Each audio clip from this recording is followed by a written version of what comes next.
In January and February last year, 2023, we reported on Devon and Cornwall Police Constable Kane Haywood after he was charged with and then pleaded not guilty at his trial to 3 sexual assaults.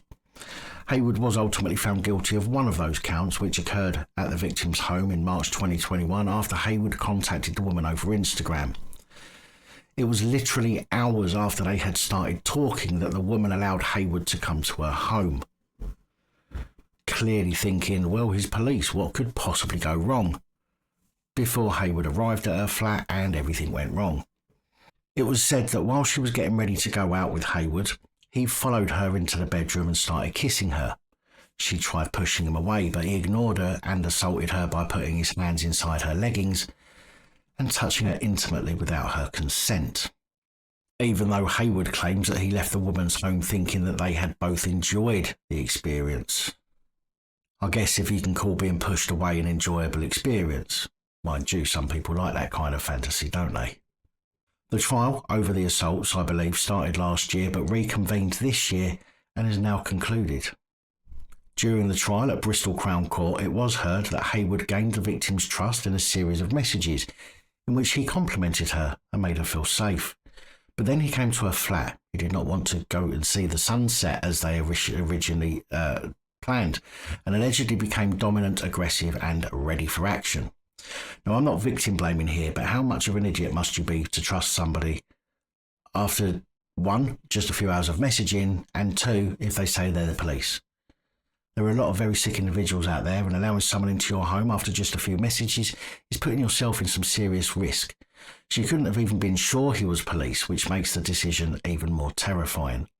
So ladies, please think twice before agreeing to meet someone you've never met before, and make sure that you meet them in a public place and not at your home when you meet them for the first time, regardless of what they say or how they portray themselves.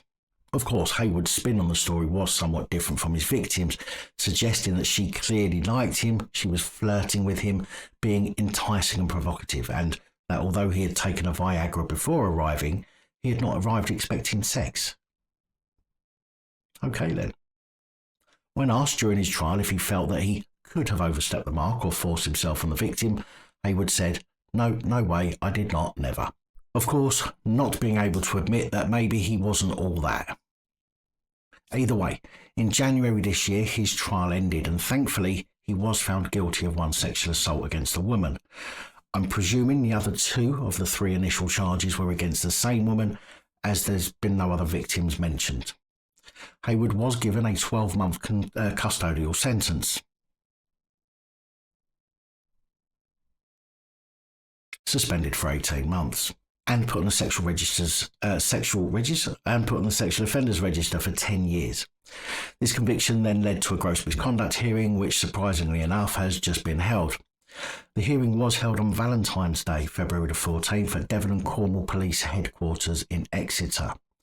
The hearing, chaired by Acting Chief Constable Jim Colwell, determined Haywood's actions did amount to gross misconduct due to discreditable conduct, and he was sent on his merry perverted way, P45 in hand.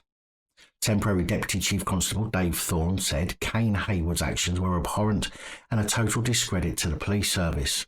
Trust and integrity are the cornerstone of the behaviour we expect from our officers. Haywood failed both the public and his colleagues by breaking the law himself.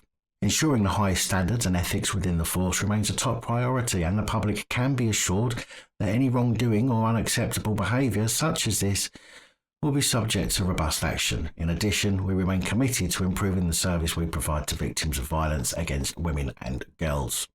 Haywood's behaviour was clearly unacceptable and had no place within policing. That is why his dismissal without notice was the right and only appropriate outcome.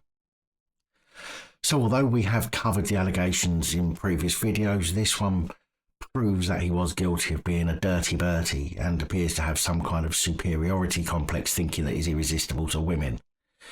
However, with a suspended sentence, he's got off pretty lightly, especially when police forces and the legal system are so intent on promoting their safety for women and girls campaigns, with promotional material telling women just how tough they will be on people who make women feel uncomfortable.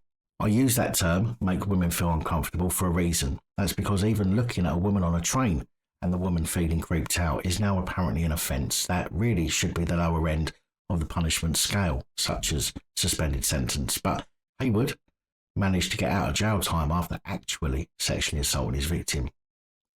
The justice system is completely on its head when it comes to dishing out punishments for offenders. Caught with some drugs, jail. Sexually assault a woman, suspended sentence. No wonder the country is going to shit.